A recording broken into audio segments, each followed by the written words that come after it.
কখনো ভেবেছো প্রত্যেক বছর এত মানুষ পাহাড়ে কেন ছুটে ছুটে যায়?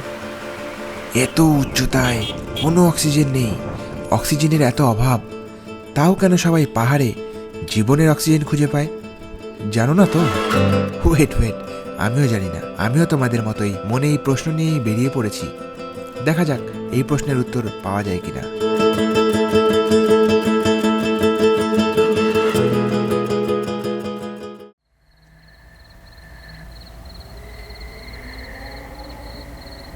আজ 8ই অক্টোবর।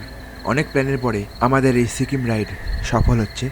তো চলো শুরু করা যাক। আমরা এখন আছি হবিবপুর পেট্রোল পাম্পে। এখানে আমাদের রাইডের ফার্স্ট ফটোশ্যুটটা করে ফেলছি। একটা দাদাকে বলা হলো আমাদের একটা ছবি তুলে দেওয়ার জন্য।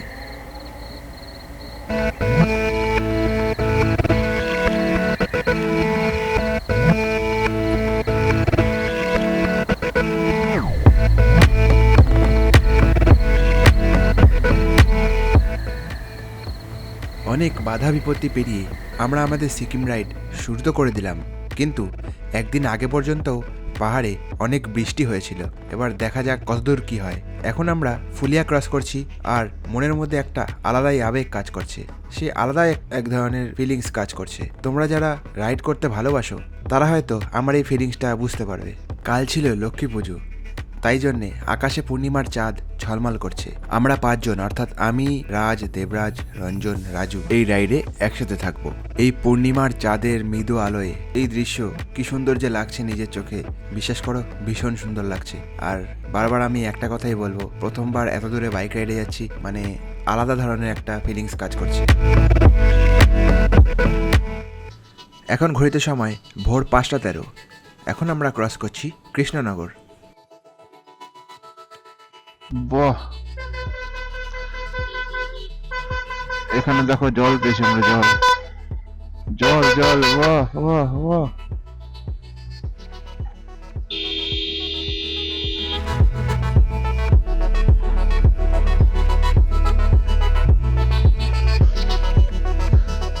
আমরা এখানে একটু দাঁড়ালাম ডিসকাস করতে কিছু। উফ, কি সুন্দর লাগছে।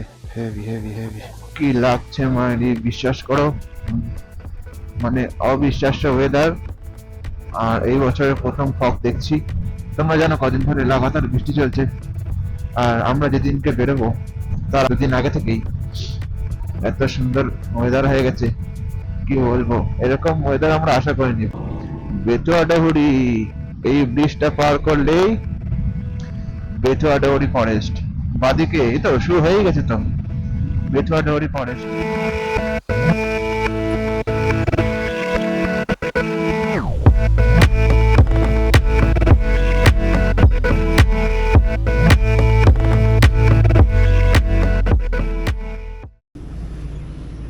আমরা এখন চলে এসেছি পলাশি। এখানে রাজার ঘুম পাচ্ছিল, তাই তাই একটু টি ব্রেক নেওয়ার জন্য দাঁড়িয়েছি পলাশিতে। এখানে দেখো এই চায়ের দোকানটায় মুখে ঠান্ডা জল দেখি, এই যে রাজার ঘুম এই পাচ্ছে। রঞ্জনের চা এই ঘুম পাচ্ছে, ঠান্ডা জল কিন্তু রাজের চোখে মুখে দে। এই দেখো আমরা এখানে বসেছি, সুন্দর নিরালা। ওয়াও, এই রেস্টুরেন্টের নামটাও নিরালা রেস্টুরেন্ট। দেখো অ্যান্টি হাউস। একটু চা খেয়ে আমরা আবার বেরিয়ে পড়বো এখান থেকে। চলো বাই।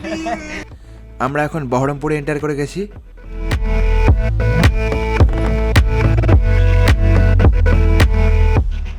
এখানে আমরা দাঁড়িয়েছি বহরমপুর বাইপাসের সামনে, একটু আশেপাশের ভিউটা দেখার জন্যে।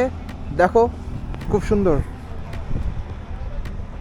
এই যে আমরা সবাই দাঁড়িয়েছি, এই দেখো পুরো বৃষ্টির জলে ঘোলাটে পুরো জল, চারিদিকে কতটা জল বেড়ে গেছে।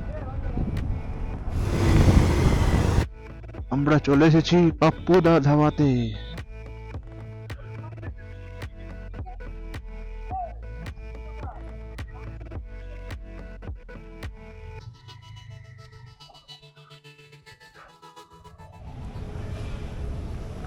আমরা এখন এসেছি পাপ্পুদা ধাবাতে। এখানে আমরা ব্রেকফাস্ট করব।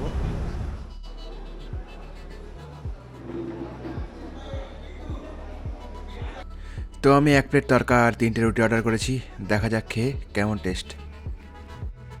ব্রেকফাস্ট কমপ্লিট, আর একটা স্প্রাইট অর্ডার করেছি, আর এদিকে আমার অ্যাকশন ক্যামেরাটা চার্জ হচ্ছে।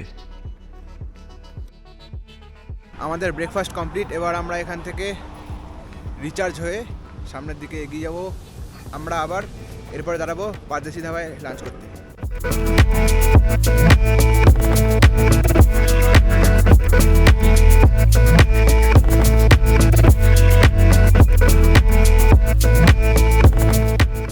এখান থেকে মোরগ্রাম আর 7 কিলোমিটার। সত্যিই আমরা সিকিম যাচ্ছি আবার নিজের বাইক নিয়ে? এরকম একটা প্রশ্ন নিজের মনে বারবার আসছে, বিশ্বাসই হচ্ছে না।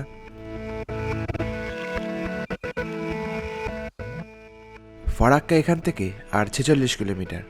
আশা করি আর 1-1.5 ঘন্টার মধ্যে ফারাক্কা পৌঁছে যাব। আর ফারাক্কার ব্রিজে তো অল টাইম জ্যাম থাকে।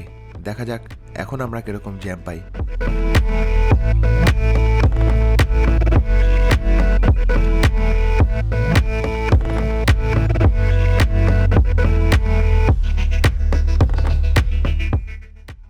চারিদিকে শুধু ব্যারিকেড আর ব্যারিকেড। উফ, আর ভালো লাগে না। আর মাঝখান দিয়ে শুধু হুস হুস করে লোক যাতায়াত করছে। ভীষণভাবে সজাগ থাকতে হচ্ছে।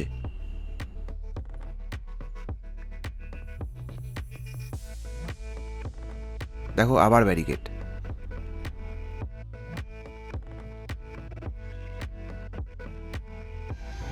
আমরা এখন আছি ফারাক্কা থেকে প্রায় এখনো 40 কিলোমিটার আগে, ভয়েস পাবলিক স্কুলের সামনে। এখানে দেখো আমরা দাঁড়িয়ে।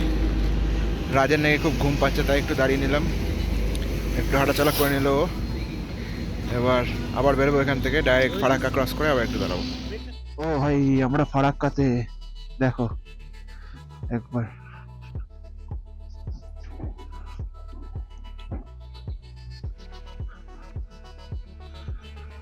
মনে আছে যারা দেখেছো আমার দার্জিলিং যাওয়ার ব্লগটা, আমি বলেছিলাম যে একদিন অবশ্যই আসবো বাইকে করে। সেদিন ট্রেনে আসছিলাম, একদিন অবশ্যই আমরা আসবো বাইকে করে।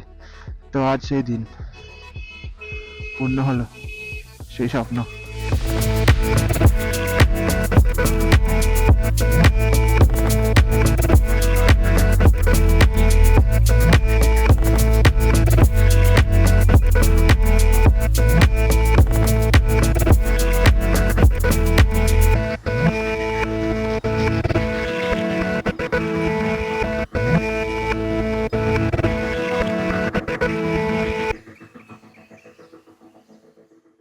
উফ বাবা রে বাবা,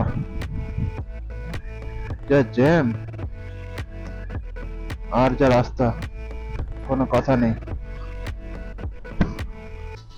আমরা এখন ফারাক্কা ক্রস করলাম, এবার আমরা যাচ্ছি মালদার দিকে।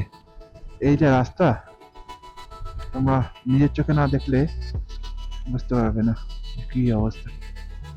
এটা হলো ফারাক্কা রায়গঞ্জ হাইওয়ে। এই দেখো,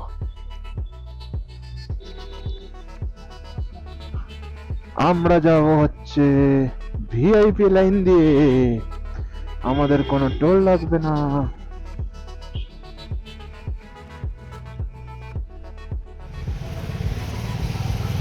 আমরা ফারাক্কা ব্যারেজ পার করে একটু দাঁড়ালাম শুধু একটাই কারণে, রাজের ঘুম পাওয়া। বাদিকে চলে গেলাম মালদা টাউন। আমরা এই ডান দিক দিয়ে ঢুকে গেলাম, মালদা বাইপাস করে আমরা সামনের দিকে এগিয়ে যাবো।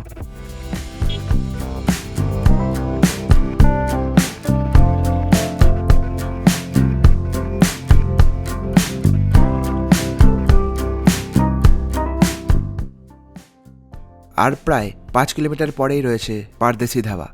ওখানে দাঁড়িয়ে আমরা লাঞ্চ সেরে ফেলবো। সবাই ওখানে গিয়ে ওয়েট করছে, আর রাজ একটু দাঁড়িয়ে ছিল জল খাওয়ার জন্যে।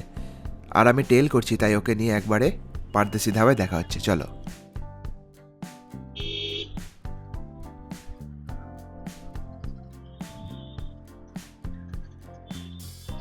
আমরা চলে এসেছি পারদেশি ধাবাতে।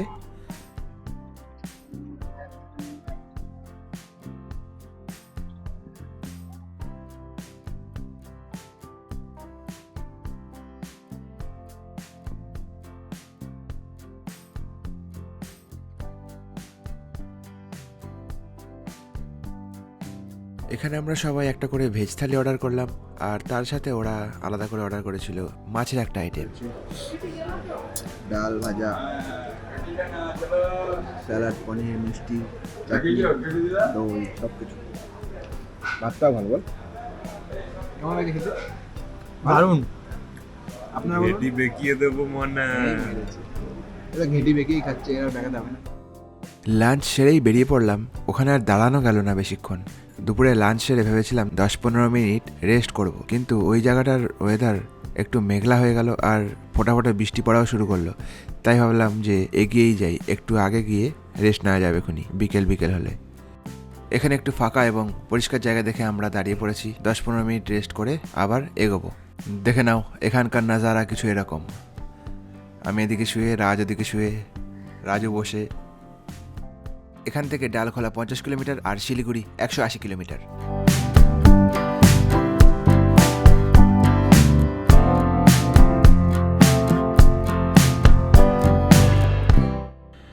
এই জায়গাটার নাম বোতলবাড়ি। এই জায়গাটা শুনেছি নাকি ভীষণ ডেঞ্জারাস। তো আমাদের টার্গেট ছিল অন্ধকার হওয়ার আগে আগে এই জায়গাটা ক্রস করে যাওয়ার। আমাদের প্ল্যান মাফিক এই জায়গাটা আমরা ক্রস করে যাচ্ছি। আমরা এখানে এই ধাবাটাতে একটু দাঁড়ালাম চা খেতে।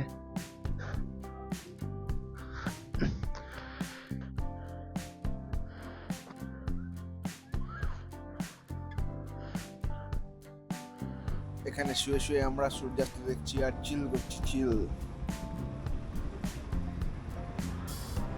দেবরাজ চিল করছে আর রাগ চিল করছে ভিডিও কলে। আমরা এখান থেকে এখন বেরোচ্ছি।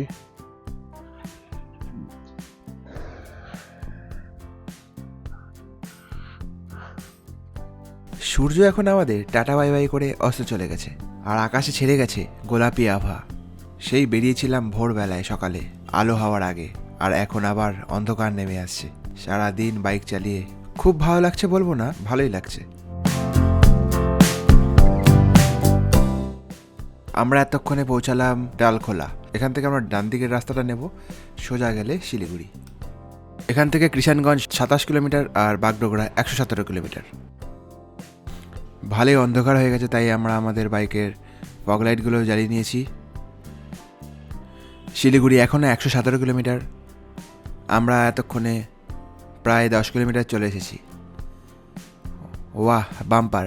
হ্যাঁ হ্যাঁ হ্যাঁ, শুনেছিলাম এই রাস্তায় একটু সাবধানে চালাতে হবে, কারণ মাঝে মাঝেই হঠাৎ হঠাৎ করে বড় বড় বাম্পার রয়েছে। আর প্রথম বাম্পারের দেখা পেয়ে গেলাম।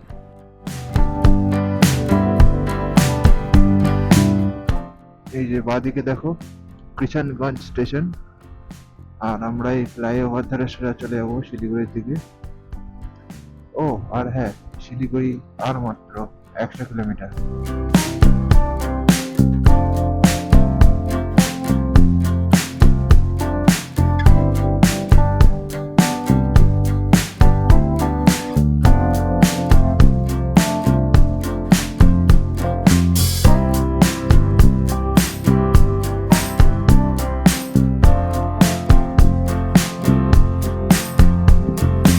শিলিগুড়ি ঢোকার প্রায় 30 কিলোমিটার আগে এরকম ফোঁটা ফোঁটা বৃষ্টি নামলো আর আমাদের কাজ বাড়লো রেইনকোট পরার। আমরা দাঁড়িয়ে সবাই সবার রেইনকোটগুলো পরে নিলাম। এখন বাজে পুরোপুরি রাত 10টা। আমরা পৌঁছালাম হোটেল রাজদরবার শিলিগুড়িতে। অনেকবার দাঁড়িয়ে আমাদের এই এত লেট হলো পৌঁছাতে। এই যে এখানে দেখো আমাদের লাগেজগুলো রাখা আছে, এদিকে রিসেপশন।